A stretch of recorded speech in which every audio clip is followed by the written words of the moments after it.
I'm Rachel, and I am calling this my AM reading for Friday, August 13th, 2021, even if I'm a day late. Gotta think of the Booktube marketing here, you know, the Friday reads are pretty popular. But anyway, speaking of a late start, we're almost halfway through this month, and I haven't done an AM reading, Friday reading video yet, so as is my custom for the first one of the month, I will direct you to my last month's literary newsletter, my July literary newsletter, linked down below, wherein I have snippets from the Goodreads reviews of all the books I read last month, links to literary news that caught my fancy, a book pick, a book meme, etc. Moving into this video with a long-held tradition for the last few months. I'm actually enjoying this enough to not be too upset that I'm not finishing this book quicker. I've read the next new short story in Dorothy Parker's collected series, or complete series. This one is called Curtis, which was published in 1927.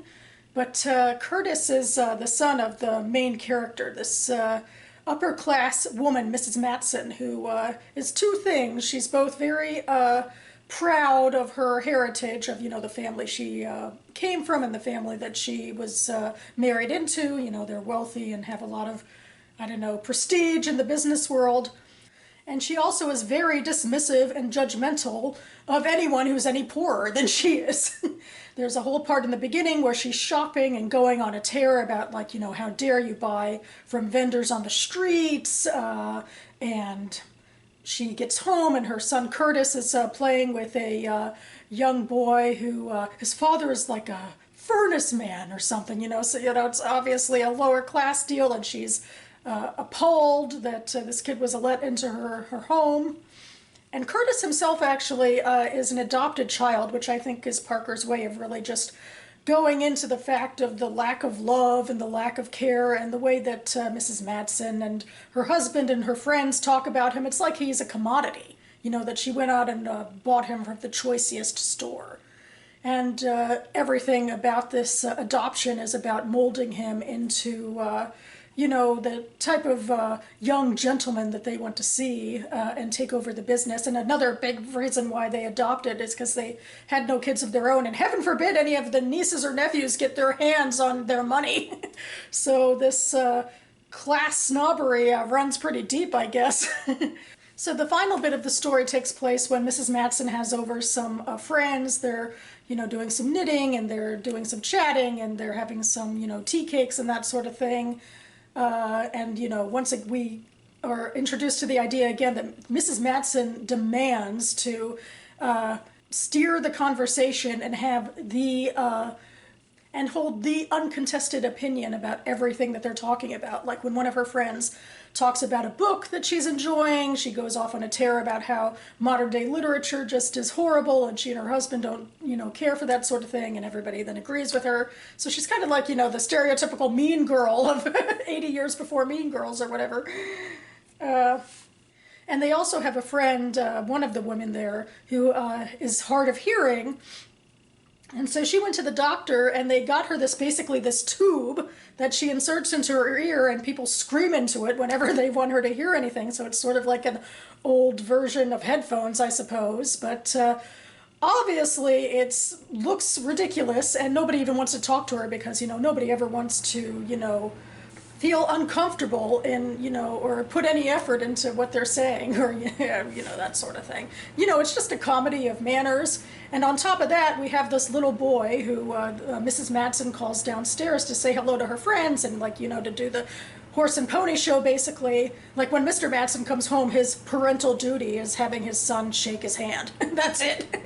So here's little Curtis, who, you know, is mumbling like his polite words and everything, and everyone's cooing over him, like, and talking about him like he's a commodity, you know, like he's, you know, nobody's talking about him like he's an actual child of actual people.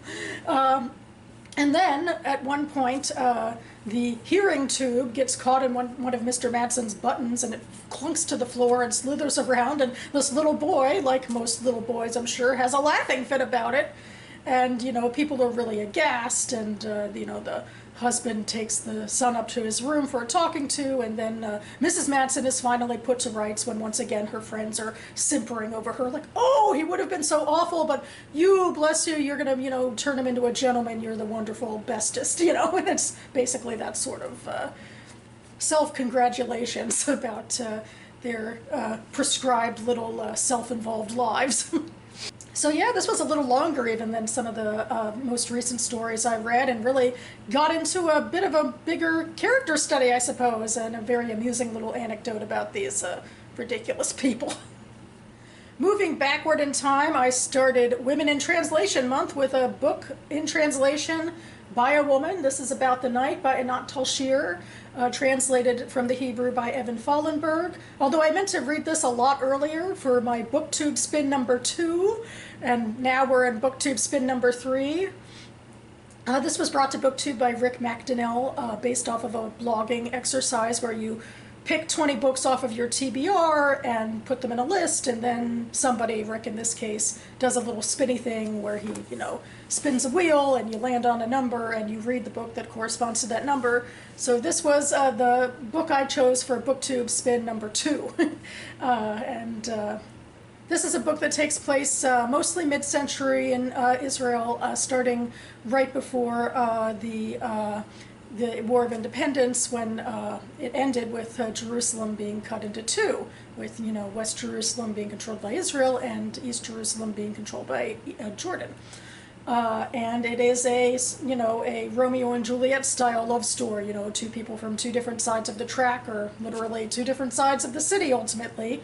They meet during the British Mandate, and they are the Jewish woman Lila, who came to Jerusalem with her parents several years back. She grew up in Istanbul, but now she's an orphan and really lives mostly on her own. And then the Palestinian Christian man named Elias, who had lived in East Jerusalem for generations and is part of a prestigious family. He owns a tea importing company. So they meet and they have a love affair, and then they're basically separated. And actually they try sometimes to covertly meet. Lila works in a really fancy beautician shop, and she meets up with someone who works for the UN and is able to sneak letters back and forth, and they even meet at a Christmas party at one point. But then both governments find out about it and are dissuaded by means to not really have contact with each other, especially Elias, who's pretty deeply beaten up, and just they break off contact for the next, almost 20 years until the 1967 war, when the city is reunified. Another part goes into the present day, or close to, into 2006. Elias is now an older man. He's actually in the hospital, and he calls upon this younger woman, this, I guess, 40s, 50s-year-old woman named Nomi. And he's really just asking her basically to get him a potion or, a poison, so that he can, not waste away in this hospital. But she really doesn't want to do that, and she refuses, and she thinks that he really could get better, that this isn't the end for him, although it seems like he kind of thinks it's the end, especially since Lila, we find out, has really been dead for years, and so he's kind of ready to rejoin her. And then we get into his relationship with this Jewish woman, Nomi, and learn first that she then became responsible for ferrying messages between the two of them after 1967. And then, in the past, we go through that storyline, and we learn that Nomi is the daughter of, seems like Lila's only friend. And Nomi also is a very lonely person. She, her parents really neglect her. They have their own issues going on. And so Lila becomes really a vaulted older sister to her. And so she could see some of the, the beauty in this relationship between Lila and Elias that other people would not be able to. So there's that. So we get a bit into her storyline in the past and then present. We, get a little bit into Lila and Elias' storylines in the past. And I thought the historical details seemed on point. I think that the writing did put you right into the city. You could see all of the specific spots to see. I think the love affair itself was pretty florid, and I don't know. I'm not sure, especially in the beginning when it was being set up, it didn't really do much for me. You know, afterwards, if you just accept that, yeah, they fell in love, fine, and that they're separated, that has more meat on the bones, just sort of that whole idea of being separated from someone who lives 15 minutes away from you because of a wall. And so it does make you think about these ridiculous divisions between people and what, warfare and distrust really do. And I also thought Nomi and her storyline really was more compelling to me, I guess, what she was going through in the past and the present. There's also a part of the storyline where, for 19 years they were separated, and Lila lived a very lonely little life, and really her only connections were Nomi and her family. But Elias ultimately did get married. He bowed to convention and married someone, and, never loved her or anything, and he also had kids. And in that respect, it really kind of felt gimmicky or almost like a cop-out because, none of those characters were really ever developed or anything. So, it's obviously a wedge between him and Lila when they meet up again that, he has a family now, but, they're not real people in the story, so I don't know. So yeah, those are my thoughts. I worried that it would be more hokey than it turned out to be. Obviously, this continues in Israel and Palestine to be a strained issue about relationships across these lines, but so far as I could tell in terms of historical authenticity, the storyline of these two people having a relationship would make sense. I'm not sure I necessarily bought into the floridness, but maybe that's my own cynicism or something. So there we go. Next, continuing with Women in Translation Month, I have In Other Words by Jhumpa Lahiri, which has been on my TBR since 2015, so I'm thrilled I finally got to it. This is not my usual reading for Jhumpa Lahiri. I usually read her fiction, and this is her memoir about learning Italian and her relationship with Italian. Her Italian original is on one side, and then on the other side is Anne Goldstein's translation. And there are really these short little vignettes going into her thoughts about what it is to learn a new language. It's very philosophical, it's about approaching language on its own terms. I think a lot about how I see the world a lot more through culture, and a lot of that has to do, of course, with that I only know one language. Whereas Lahiri, this is her third language, and in a way, this really does become very personal because she feels like a little bit of an outsider to her mother language, which is English, and then her parents' language, which is Bengali, because of her cultural situation in America as the child of immigrants meant she never fully fit in with either of those languages. So it's almost like she's really Italian is something she came to on her own. I think she came to it because she was studying Renaissance architecture and went to Italy in college, and so that's why Italian rather than any other language. But it just is something, that continues to stick out to me because so few people decide on their own to learn a language that they have, no personal connection to. But I really feel like that was her way of having her own life beyond the conventions that were put on her, where she never felt like she fully belonged. And then Italian then brings her to a new sense of not belonging, because when you don't have the childhood experience of learning a language, you'll never sort of be a fully fluent speaker, and it won't come completely naturally to you. So that's something I guess she'll have to deal with, even though she's very proficient now and has lived in Italy as an adult, and has published short stories and a novel that I will be reading later on this month. And yeah, in that way, I guess it made me come to terms more with the change in her own language and how, simple it is, because obviously she doesn't have the comfort with Italian that she did with the lyricism that she delved into with her English works. And interestingly enough, she shared a couple of her short stories in here and talked about how she felt these were the most autobiographical for her, not the novels and short stories she wrote before, which people would say are autobiographical because they're about Indian and Indian American people. But I don't think, Lahiri said that she always felt a little bit of a distance from those characters and kind of wrote that world for her parents and the world that they left behind. Whereas with these characters she's writing now, it's like about her trying to come to terms with her adult world, especially in a foreign country, and as a translator herself. So I found that to be compelling, the ways that she relates to language. You know, it's just, there's a purity to it, really, like to relate to language on its own terms. She doesn't talk a lot about like exterior matters, like, you know, her husband and children are like passing mentions without names. She only in one instance does she really get into sort of the idea of prejudice, like when she talks about going into a store in Italy with her husband, and the store owner like automatically assumed that her husband was the fluent, almost Italian one because of what he looked like, and he only said like a couple of words. And here's Jhumpa Lahiri, who could speak much more fluently, and you know has spent many more years learning the language, but because you know of her looks and that she doesn't look, you know, Mediterranean or white or what have you, she's still seen as a little bit of a foreigner. So that she did touch upon that a little bit as well.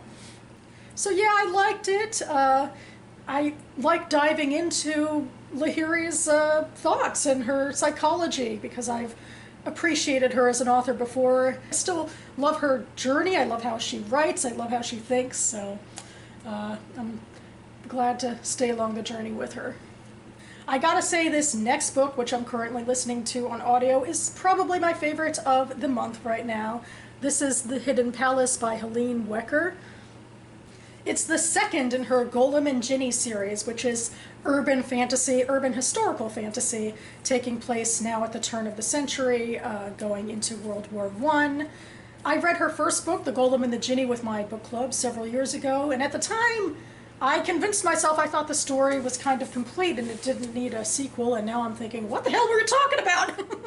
I'm loving this. And, you know, it's nice, too, that she gives, you know, some background information for those of us who have forgotten a lot of what happened in the first book, but we can easily catch up in this book, which, you know, continues the story. The Golem and the Ginny follow mythological creatures from Ashkenazi Jewish and Arabic folklore. We have the Ginny, who is a fiery creature from Syria, and the Golem...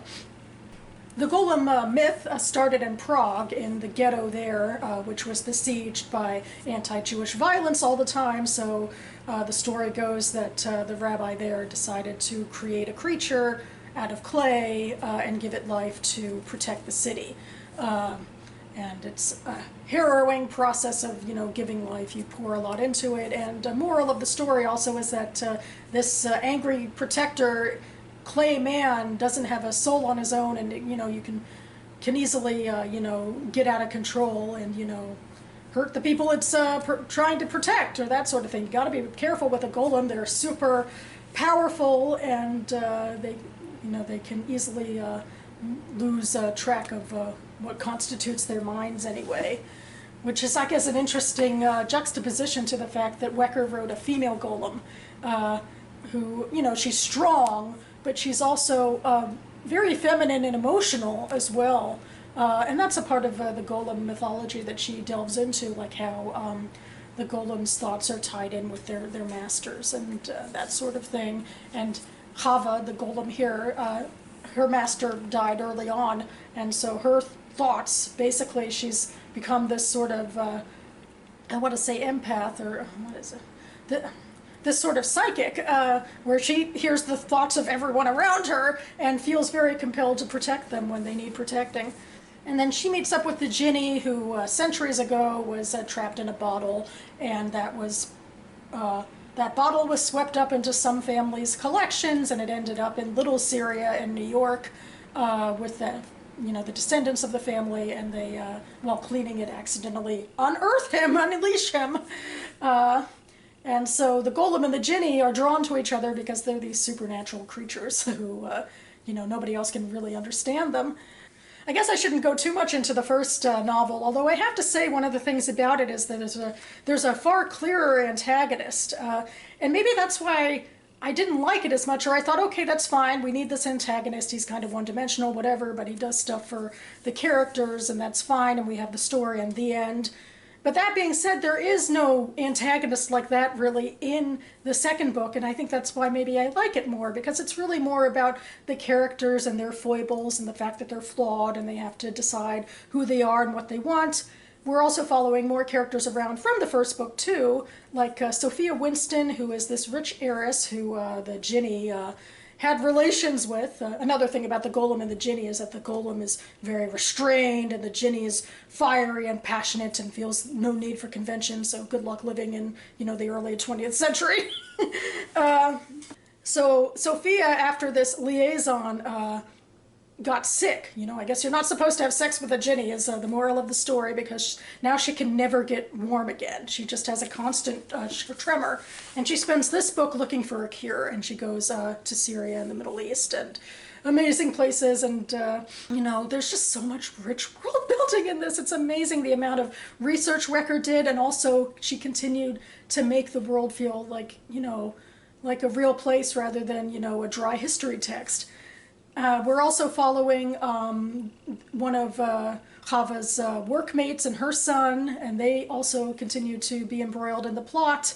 And then we have a new golem and a new Jinni who we're following, who have their own paths and issues that they're dealing with as well. It's a very human story. I mean, it's ironic in a way because, all of the supernatural creatures don't feel human, but this isn't about badassery or fights. It's about people trying to find their way.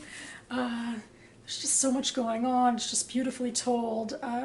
Just really glad that I decided to continue with this series. And I'm also in the middle of, or really almost at the end, of this book, which is Postcards from the Edge by Carrie Fisher, which I chose in my last video in my page 112 tag. This is a novel, a fictionalized account, loosely based on Fisher's own life, I think, as an actress and with her drug problems. It's these little vignettes, which I guess is where the postcard thing comes into play. We start with her time in a rehab facility, and then we go into the crazy dates that she's having in Hollywood and what it's like to be on a movie set, and sort of the social life of Hollywood, of the working out and the parties and that sort of thing from the perspective of the 80s, when Fisher was, in her 20s and 30s herself.